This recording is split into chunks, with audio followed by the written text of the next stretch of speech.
a brand new week and so a brand new episode of CNB Bazzar Buzz. Thank you for joining us. I'm VINAYAK, PATANKAR. A quick look at what we have for you on today's program. All the details on the updated and facelifted Maruti Suzuki Alto800, a visit to the brand new HMSI scooter facility in Gujarat, and the latest Apache takes on the Bajaj Pulsar RS 200.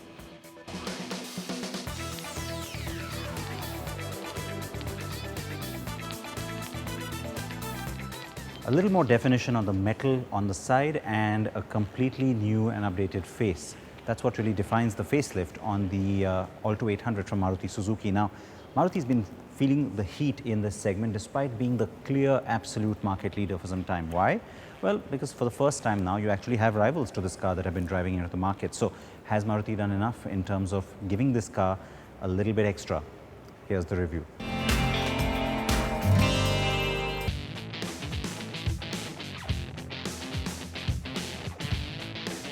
Another facelift for the best-selling Maruti Suzuki Alto800. Pressure from rivals like the Kwid and Ready Go finally showing up perhaps. The new generation Alto800 arrived in 2012 and the update sees a mild tweaking to its styling. The exterior update includes what Maruti calls an aero edge design. You get a trapezoidal shaped grille. The headlamp cluster has been tweaked and the hood gets new character lines.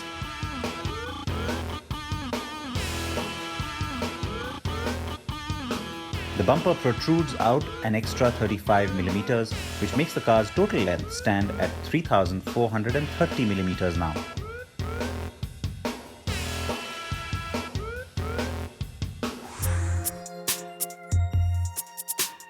On the inside, you get a new fabric upholstery and door pads. And finally, the outside rear view mirror on the passenger side is standard. The child lock feature has also now been added, and like I said, pressure from the competition is showing up for sure.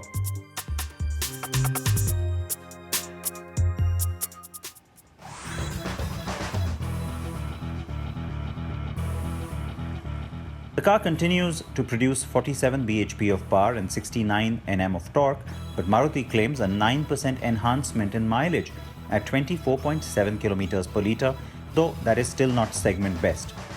The car still drives the same way it used to though. It's got this tin can-like feel to it. It comes through, you get a lot of feedback from the road, feedback that you don't want. And the steering wheel is just kind of squishy. There's too much play in it. It doesn't have a nice sort of solid, tight feel to it. Those are the really bad bits. But there are two very strong redeeming factors for the Alto800. The first is that it's the zippiest. It certainly is. And maybe you can just put that down to the fact that Suzuki knows what it's doing when it comes to petrol engines. And the second thing, which stands out instantly in this horrendously hot summer that we are facing this year, it seems to have the most powerful air conditioning. It cools the car pretty quickly, and it's also not noisy. You don't need to have it on, like its fourth position to get the car cooler. It seems to do a little bit more of an efficient job on cooling. While the Alto800 remains the clear market leader, it is no longer the segment's best product, facelift notwithstanding. Maruti will need to do a lot more when it finally reveals the next generation Alto, expected to be built on the A-Star or Celerio's platform. That car will only arrive in 2018.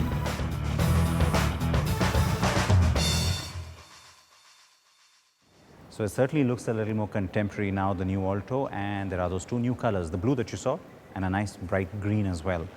All right, let's stay Japanese now and talk two-wheelers. This is HMSI, or Honda Motorcycle and Scooter India. Its new Gujarat facility, which opened in February, now accounts for 20% of its production in India. Well, that's because the production in Gujarat has now been doubled because the demand for its scooters goes through the roof every month. And so this is, in fact, a scooter-only production facility. Let's take a look at what that plant has to offer. The Japanese two-wheeler giant has been the second largest two-wheeler manufacturer in India and is breathing down Hero's neck for the top spot. The Honda Activa has already displaced the Hero Splendor as the largest selling two-wheeler in the country.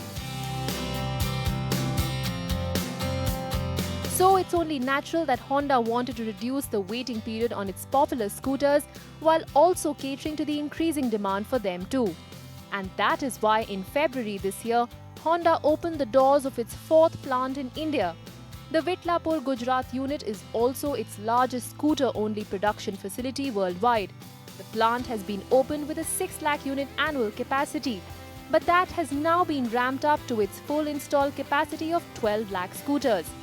Honda has invested 1100 crore rupees to the Gujarat plant.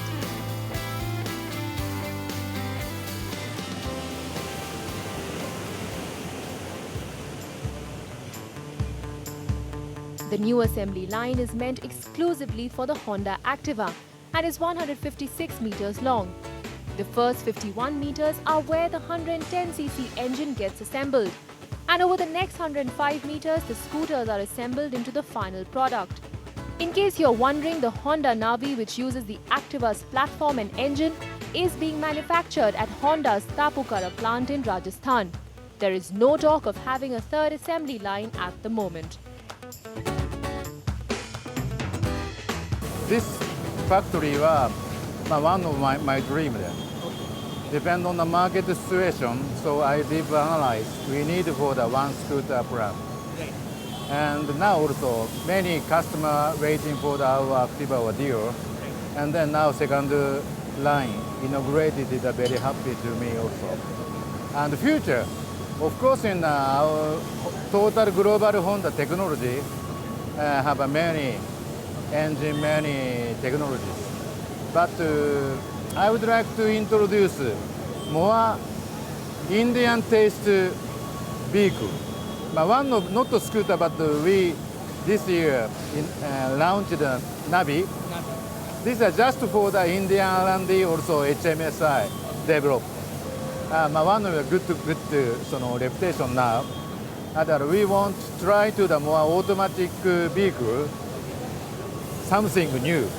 Now still consider or discussing for our R&D, Indian R&D. We will achieve for the 5.8 million total capacity.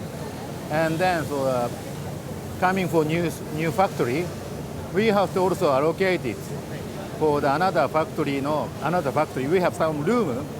Surely 125cc scooter will be increasing. Also plan is now gradually increasing for the 125cc scooters.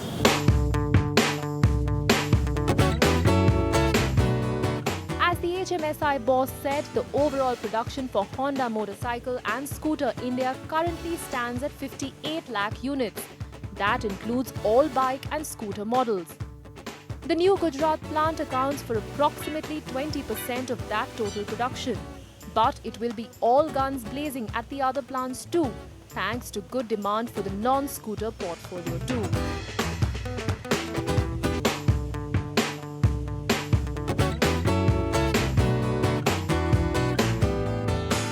Navi has been doing extremely well.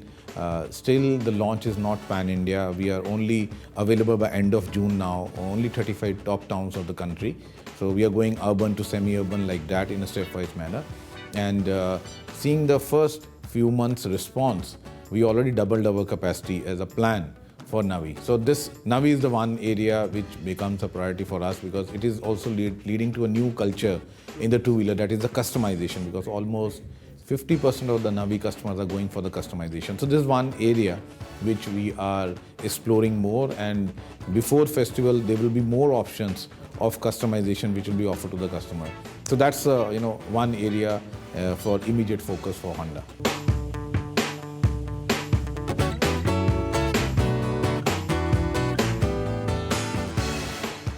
HMSI is focusing on models below 200cc and go for the kill to take the #1 spot from Hero MotoCorp.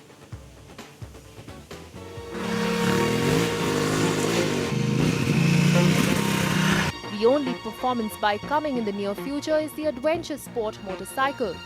Honda CRF 1000L Africa Twin slated for launch in the middle of 2017.